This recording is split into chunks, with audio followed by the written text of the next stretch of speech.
저희가 방송에 나갈 시점이 되면은 이거를 저희가 한 일주일 동안 기사로 내기 위해서 준비를 계속 하고 있었고, 언론 쪽에서도 이제 제보를 저희가 넣고 할 거예요. 그래서 월요일쯤이 되면 이제 이거에 대한 기사가 아마 나가기 시작할 건데, 네. 저도 사실 그날 받았던 충격 중에 가장 큰 충격이에요.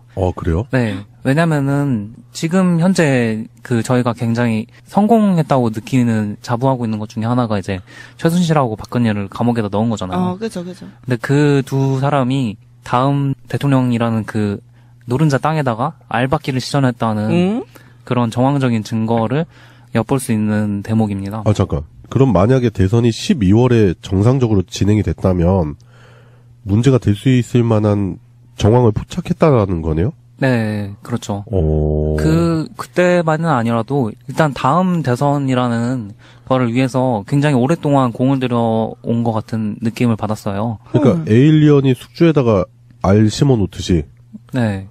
왜 그런지는 들어보시면 아시겠지만, 네, 이제, 다시 한번 그때 정황을 설명을 드리면, 네네. 그 투표지 분류기 있잖아요. 네. 투표지 분류기가 정확하게 뭔지도 모르시는 분들이 있는데, 여러분이 투표하시는 소중한 한 표를 사실은 개표장으로 이송이 돼서, 네. 그걸 개표를 실제로 시작할 때, 맨 처음 단계가 이제 함을 여는 거고, 함을 연 바로 다음이 기계를 먼저 돌려요.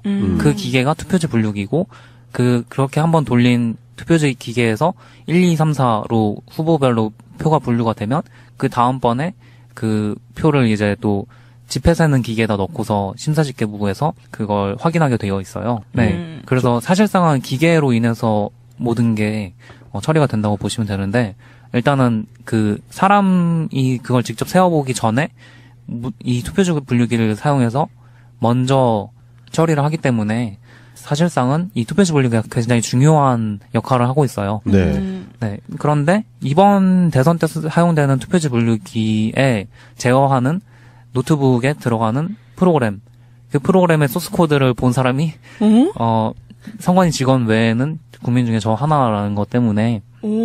그래요? 네. 때문에 제가 이거를 이제 저만 이제 알고 있었던 사실이고, 일주일 동안에. 그러면은 소유 방송이 단독이야? 예, 약간 그런 느낌이죠. 제일 처음 이제 공적으로 나가게 되는. 잠깐, 나 엄청 부담스러워. 청심환 좀 사올래? 심장 떨려, 심장. 일단 들어볼게요. 무슨 내용인지. 네. 네. 일단 투표지 분류기라는 게 분류를 하는 거잖아요. 그렇죠. 네. 그렇기 때문에 1번 표에는 몇 장이 같고 2번 표에는 몇 장이 같고 그런 것들을 결과를 내고 표를 실제로 그 함에다가 넣는 일을 한단 말이죠. 그런데 노트북이 그걸 하는 동안에 그 결과들을 결국에는 이제 저장을 하게 되어 있을 거 아니에요? 네네. 근데 그 결과를 저장할 때 얘는 이제 네트워크가 연결되어 있지 않다고 선관위가 계속 주장을 하고 있고, 실제로도 이제 네트워크를 통해서 그 결과를 보내지는 않아요. 대신에 노트북에 있는 하드디스크가 있을 거 아니에요? 네. SSD나 하드디스크가 있을 건데, 거기 안에다가 이제 파일을 하나 생성을 해요. 그래서 투표지 분류기 프로그램이 돌아가는 그 폴더 안에다가 DB라는 폴더를 만들고 그 안에다가 데이터베이스 파일을 하나를 만들어요. 그래서 로컬 데이터베이스, 온라인 데이터베이스가 아닌 로컬 데이터베이스를 생성을 하고 거기에다가 결과값을 저장하게 되어 있어요. 그런데 문제는 뭐냐면요. 그 로컬 데이터베이스를 생성할 때 사실 모든 데이터베이스는 이제 주로 대부분의 데이터베이스 형식들은 암호를 이제 가지고 있게 만들어져요. 네. 그래서 데이터베이스 파일에 접근할 때 암호가 있어야지만 걔를 열어볼 수 있게 되어 있거든요. 그런데 그 암호를 전국의 모든 투표지 분류기가 그 암호를 공통된 암호를 가지도록 코딩이 되어 있었어요. 그래서 제가 그런 부분에 대해서 지적도 했고, 그걸 어떻게 하면은 그걸 전국에 있는 모든 투표지 분류기가 다른 암호를 가질 수 있는지 그런 방법까지 제가 다 자문해줬기 때문에 제가 이거를 공개를 하는 부분이에요. 사실 그런 패스워드가 동적으로 바뀌는 값이 아니고 그렇게 코드에다가 딱 박아놓은 거가 이제 하드 코딩이라고 하는데 그거를 그렇게 하는 거가 굉장히 문제예요.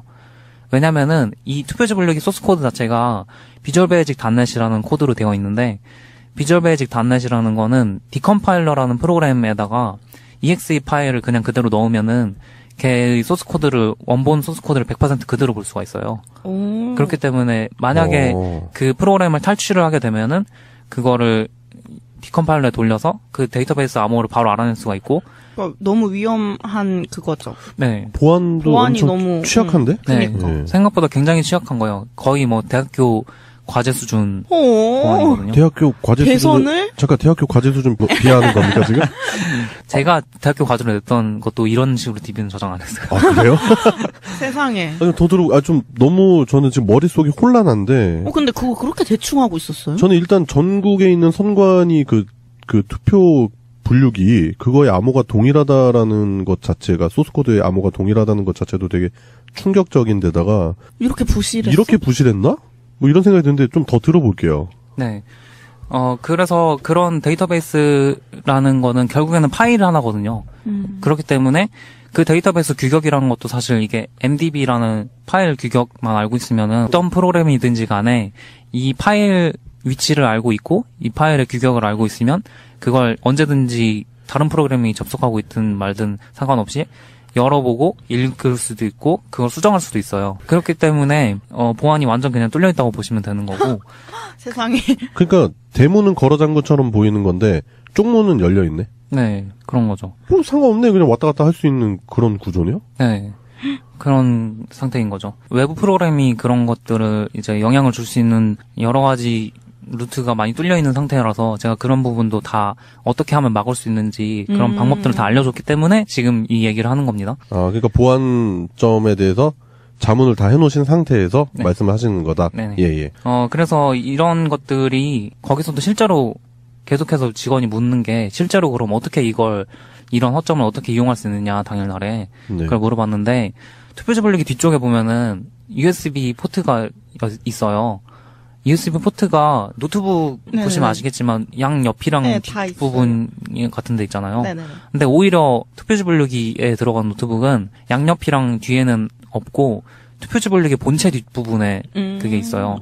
USB 포트가. 어딘지 알겠어요, 저는. 네. 그거를 노트북을 사용하는 사람이 모르게 뒤에서 USB 같은 걸 딱 꽂고서 가도 사실 모르는 지점에 있어요. 그렇죠. 네. 그걸 도대체 왜 그렇게 설계했는지는 잘 모르겠어요. 뭐야. 그런데 그런 식으로 일부러 그렇게 멀리다 포트를 설치해놨더라고요. 실제로 근처에 있는 사람은 안 보이고 네. 누군가 의도해서 뭔가를 할 수 있기 좋은 환경이 조성되어 있는 거네요. 그렇죠. 그 기계가 그렇게 커요? 좀 커요. 굉장히 커요. 테이블 네, 이렇게 한 커요. 테이블 크기 정도. 그렇기 때문에 그거를 악성 코드가 아까 그런 데이터베이스 파일을 접근한다든가 그 프로그램의 동작에 영향을 줄 수 있는 악성 코드를 자동 실행할 수 있게 만든 USB를 뒤에다가 몰래 이렇게 딱 꽂고 갔을 때 그 프로그램이 그 바이너리를 탈취해서 데이터베이스를 접근한다든가 그 프로그램 자체를 이제 영향을 줄 수가 있다. 그러면 그 한 군데에다가만 USB 꽂아서 해가도 전국에 있는 거 다 알 수 있는 거 아니에요? 그런 건 아니죠. 그거 하나만. 근데 그렇게 암호가 되는 다 거지만. 똑같은데? 그렇죠. 암호가 다 똑같기 때문에 그 암호를 미리 알고 있다면은 그니까. 훨씬 더 악성 코드를 만들기 쉬워지는 거죠. 잠깐. 제가 여기서 소설 하나만 좀 쓰고 갈게요. 제가 지난 총선 때 개표 참관을 했다는 거 아닙니까? 네. 그죠. 그 투표 분류기가 자주 고장나요. 맞죠? 송도님도 심지어? 봤죠? 네, 저도 굉장히 자주 좋아요. 고장이 나는데 그러면 이제 선관위 직원들이 초동 조치로 뭘 하냐면 그 스프레이 타입의 에어브러쉬로 한번 불어줘요. 뭐 과열돼서 그런 건가 아니면 먼지 때문에 그런 건가 불어주는데 안 되면 AS 직원이 들어옵니다. 외부인이 들어온다는 거죠. 근데 그 외부인이 들어와서 수리만 하고 가야 되는데 다른 일을 한다면 헐. USB를 갖고 들어오는 건 수색을 안 하거든요. AS 직원은 뭐야. 프리패스예요. 너무 그 AS 직원이 선관이랑 그게 확인이 되면 그냥 경찰도 수색 안 하고 그냥 바로 통과가 되고. 그 영화에서 자주 보던 그 청소부 옷 입고 이거 카드 입고 하고는 그냥 들어가는? 잠깐 더 들어봐. 근데 그 AS 직원이 본체를 봐야겠는데요 하고 본체 쪽으로 가서 넣다 빼는 거는 누구도 감지하기가 힘들어요. 그렇죠. USB 포트를 무슨 그 마금 장치로 완전히 막아놓고 피스로 찍어놓고 거기다 봉인질을 해놔서 이걸 사용할 수 없다라는 게 확실히 보이지 않는다면 제가 방금 말씀드린 그런 소설도 가능한 거 아니에요? 그렇죠. 그런 것들이 충분히 가능한 상황이고. 영화에서 진짜 많이 봤는데 네. 그렇게 부실한가 싶었거든요. 영화 보면서. 네. 저렇게 해서 지나갈 수 있을까? 근데 할 수 있는 환경이었네, 우리나라가. 이제 좀 더 들어볼게요. 그런 것들은 충분히 일어날 수 있는 상황이라서 네. 그런 것들을 현장을 사실은 몰라요. 그 기계 보안 담당하는 사람들이랑 만드는 사람들은 사실 현장에 얼마나 그런 일들이 일어날 수 있는지 모르는데 그걸 몰라서 설계를 그렇게 했다고는 생각이 안 되거든요. 그걸 아는데도 그런 식으로 설계를 했다고 저는 생각을 하기 때문에 그걸 누가 설계를 했는지 정말 선관위는 꼭 밝혀야 한다고 생각을 해요. 그리고 그 사실은 가장 큰 문제가 뭐냐면은요. 그 기기 자체가 그 기계를 만드는 업체가 이름이 미르전자라서 네? 왜? 잠깐. 미르전자요. 미르가 그 미르지? 네, 그 그러니까 미르라는 게 여러 가지 의미가 있을 수 있는데. 아, 그렇지. 우연이겠지, 뭐. 네네. 우연인가요? 순 한글로, 뭐 그런 의미가 있잖아요. 일단, 박근혜 최순실 국정농단을 겪었던 사람들은 미르라는 이름이 그렇게 썩 반갑지가 않거든요. 그렇죠. 그렇기 때문에 그거가, 미르 K스포츠죠. 미르 K스포츠와 어떤 연관이 있는가. 네네. 그런 것들이 계속해서 제기가 됐었죠. 그런데, 제가 거기 가서 이제 봤던 놀라운 게 뭐냐면은요. 그 전국으로 동일하게 가는 그 DB 패스워드가 네네. 무려 미륵으로 끝난다는 점이에요. 에? 미르 K. 그게 영어로 미르. 네, K. MIRUK로 끝나더라고요. 그럼 미륵 아니 그 어퍼스트로피 찍으면 미륵이네? 네, 그냥 구글 검색해 보시면 미륵 있잖아요. 그 우리가 흔히 얘기하는 그 불교에 있는 그 미륵. 그 사람의 영어 단어가 이제 MIRUK 미륵이고 그거를 실제로 이제 사람들이 계속해서 의문을 던졌던 게 원래 채태민을 미륵으로 생각을 하는 그 종교파이기 때문에 미르랑 K로 나눠서 미르라는 회사를 만들고 K스포츠라는 회사를 만들었다. 그런 제기가 많이 됐었는데 이거를 소스코드를 딱 보는 순간에 이거 정말 그 회사랑 연관이 있는 회사네. 뭐야? 그걸 딱 뭐야? 에이, 아니겠지. 설마, 에이. 진짜.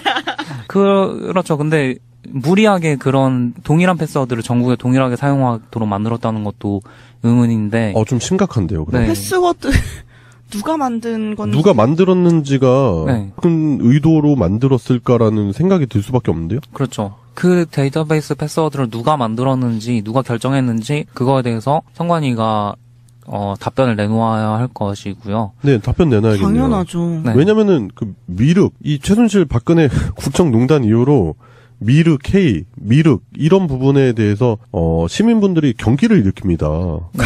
그런데 무려 5월 9일 대선이 코앞인데 거기에 써야 되는 소스 코드의 암호 일부가 미륵이라고요. 네. 아니 무슨. 야, 이거 그게 그렇게 흔한 단어가 아니잖아요. 그 송병호님 그거 보셨을 때 완전히 예, 저는 소름이 막 끼쳐가지고. 그러니까 나도 저도 지금 완전 소름 끼쳐 말도 안 돼. 있어요. 녹음하는데 막 지금 막 등골이 막 지금 날씨가 그렇게 안 더운데 막 땀이 차네 자꾸. 그때 그걸 제가 발견했을 때가 저녁 6시 이럴 때였는데 그때 당시에는 보안자문회의에 참석했던 모든 사람이 다 가버린 상황이었어요. 그래서 저만 사실은 거기 남아있는 유일한 사람이었고. 아니 왜 송병호님 남았어요? 다른 직원들만 있었던 거예요. 그거 관련된 사람들만 보안 담당 선관위 직원하고 그 기계 프로그램을 만든 회사 사장하고 그 프로그래머 1명 이렇게 3명이 저를 계속해서 제가 소스코드를 보는 저를 계속해서 감시하는 사람 3명이 붙어 있었고 그런 시점에서 제가 이제 그걸 발견했기 때문에 그날 자문회의에 참석했던 다른 국회의원이라든가 그 다른 시민단체 의원들은 그런 사실에 대해서 사실 모르고 간 상황이었고. 그러니까 송병호님 그날 남아 있었던 이유가 그거를 끝까지 뭔지를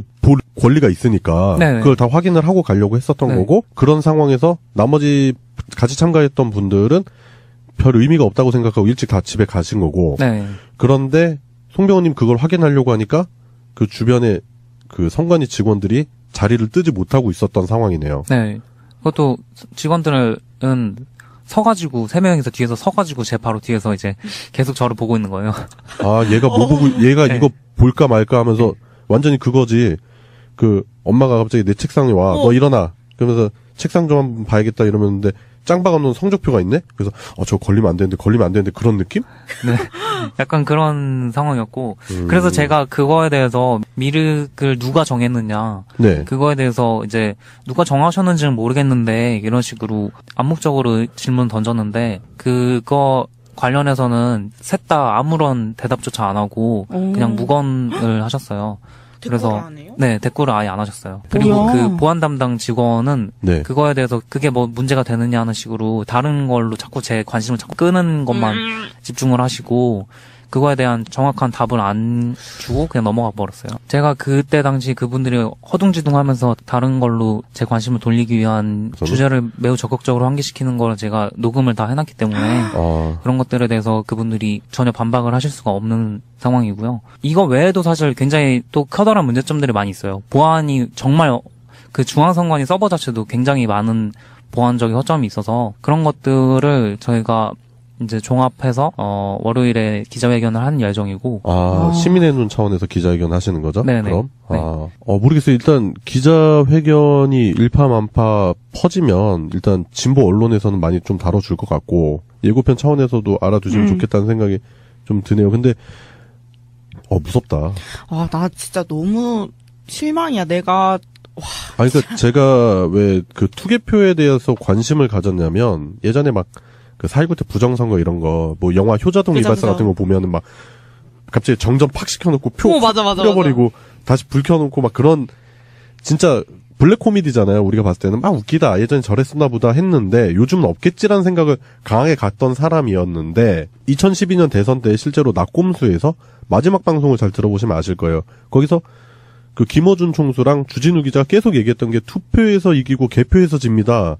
투표 참관인 하세요. 가서 개표 참관인 하세요 하면서 계속 강조를 했었는데 그때 아니 지금도 그 기계가 닿았는데 그런 문제가 생길 수 있을까라고 했고 그리고 나서 계속 제기됐던 게 지난 18대 대선에 그러니까 선거 개입 뭐 이런 거 막 나왔었잖아요. 국정원이나 막 문제 됐었고 그런 부분들 보면서 그 투표랑 개표가 깨끗하지가 않구나. 그리고 실제로 지난 4.13 총선에 시민의 눈으로 활동을 하면서 봤는데 심각하구나.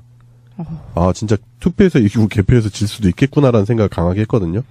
뭐 물론 그런 거에 관해서 이제 시민의 눈 회원분들이나 아니면 송병훈님이랑도 개인적으로 디스커션 했는데 그런 와중에 들으니까 이거는 진짜 간담이 서늘해지네요. 진짜 무섭네. 진짜 소름 돋아요.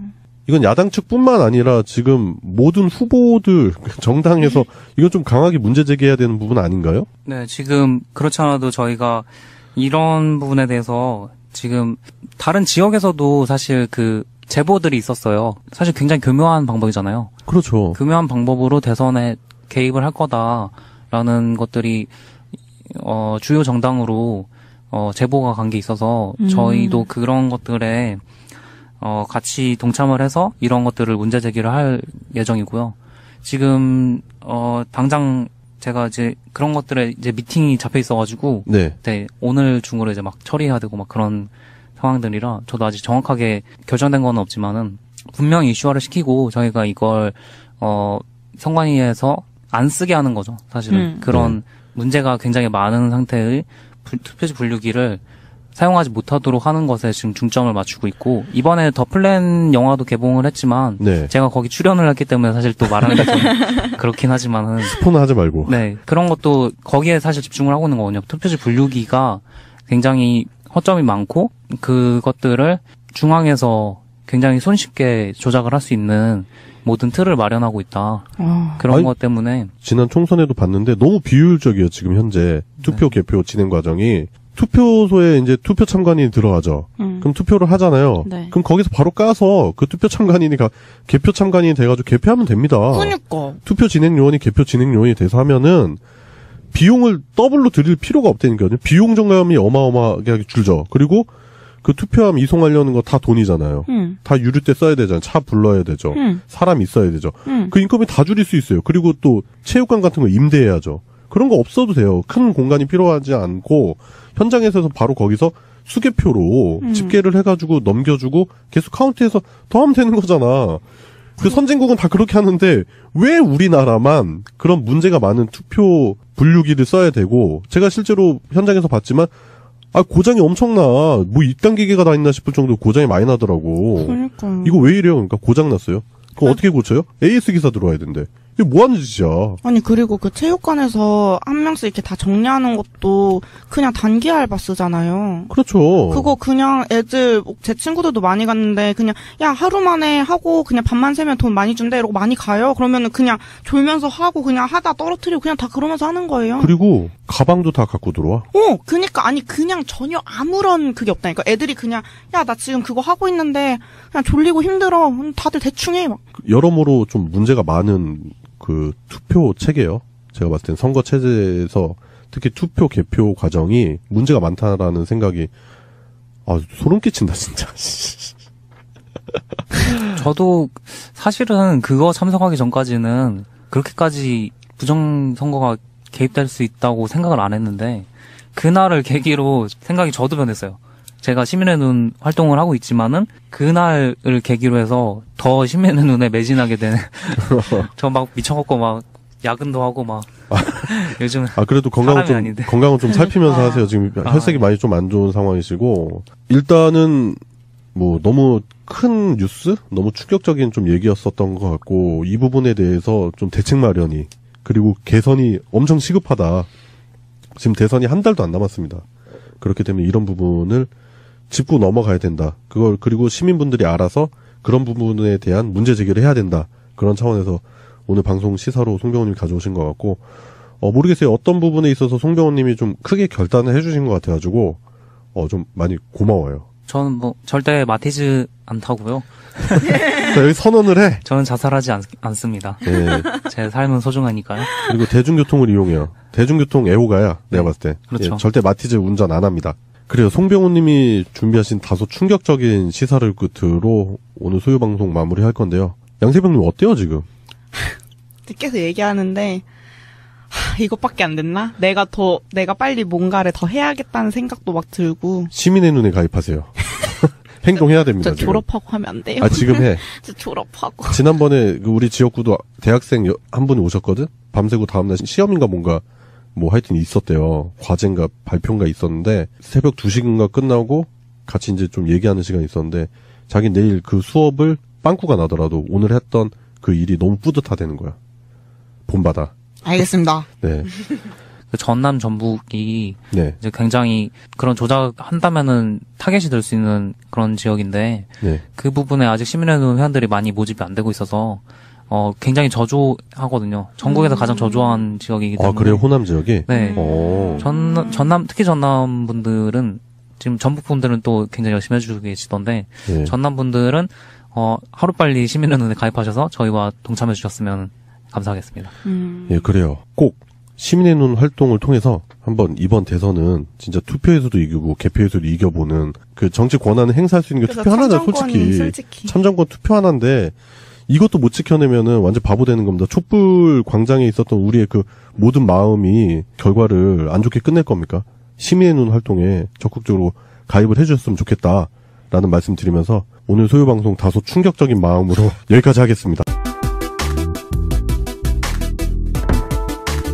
그래서 사실상은 기계로 인해서 모든 게 처리가 된다고 보시면 되는데 일단은 그 사람이 그걸 직접 세워보기 전에 이 투표지 분류기를 사용해서 먼저 처리를 하기 때문에 사실상은 이 투표지 분류기가 굉장히 중요한 역할을 하고 있어요. 네. 네. 그런데 이번 대선 때 사용되는 투표지 분류기에 제어하는 노트북에 들어가는 프로그램, 그 프로그램의 소스 코드를 본 사람이 선관위 직원 외에는 국민 중에 저 하나라는 것 때문에 그래요? 네. 때문에 제가 이거를 이제 저만 이제 알고 있었던 사실이고 일주일 동안에 그러면은 소유 방송이 단독이야? 예, 약간 그런 느낌이죠. 제일 처음 이제 공적으로 나가게 되는. 잠깐 나 엄청 부담스러워. 청심환 좀 사올래? 심장 떨려, 심장. 일단 들어볼게요. 무슨 내용인지. 네. 네. 일단 그 투표지 분류기라는 게 분류를 하는 거잖아요. 그렇죠. 네. 그렇기 때문에 1번 표현은 몇 대, 사실 모든 데이터베이스는 이제 주로 대부분의 데이터베이스 형식들은 암호를 이제 가지고 있게 만들어져요. 네. 그래서 데이터베이스 파일에 접근할 때 암호가 있어야지만 걔를 열어볼 수 있게 되어 있거든요. 그런데 그 암호를 전국의 모든 투표지 분류기가 그 암호를 공통된 암호를 가지도록 코딩이 되어 있었어요. 그래서 제가 그런 부분에 대해서 지적도 했고 그걸 어떻게 하면은 그걸 전국에 있는 모든 투표지 분류기가 다른 암호를 가질 수 있는지 그런 방법까지 제가 다 자문해줬기 때문에 제가 이거를 공개를 하는 부분이에요. 사실 그런 패스워드가 동적으로 바뀌는 값이 아니고 그렇게 코드에다가 딱 박아놓은 거가 이제 하드 코딩이라고 하는데 그거를 그렇게 하는 거가 굉장히 문제예요.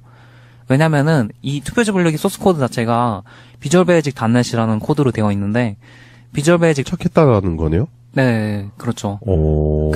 그때만은 아니라도 일단 다음 대선이라는 거를 위해서 굉장히 오랫동안 공을 들여온 것 같은 느낌을 받았어요. 그러니까 에일리언이 숙주에다가 알 심어 놓듯이.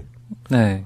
왜 그런지는 들어보시면 아시겠지만 네. 이제 다시 한번 그때 정황을 설명을 드리면 네네. 그 투표지 분류기 있잖아요. 네. 투표지 분류기가 정확하게 뭔지도 모르시는 분들이 있는데 여러분이 투표하시는 소중한 한 표를 사실은 개표장으로 이송이 돼서 네. 그걸 개표를 실제로 시작할 때 맨 처음 단계가 이제 함을 여는 거고 함을 연 바로 다음이 기계를 먼저 돌려요. 그 기계가 투표지 분류기고 그렇게 한번 돌린 투표지 기계에서 1, 2, 3, 4로 후보별로 표가 분류가 되면 그 다음번에 그 표를 이제 또 지폐 세는 기계에다 넣고서 심사집계부에서 그걸 확인하게 되어 있어요. 네.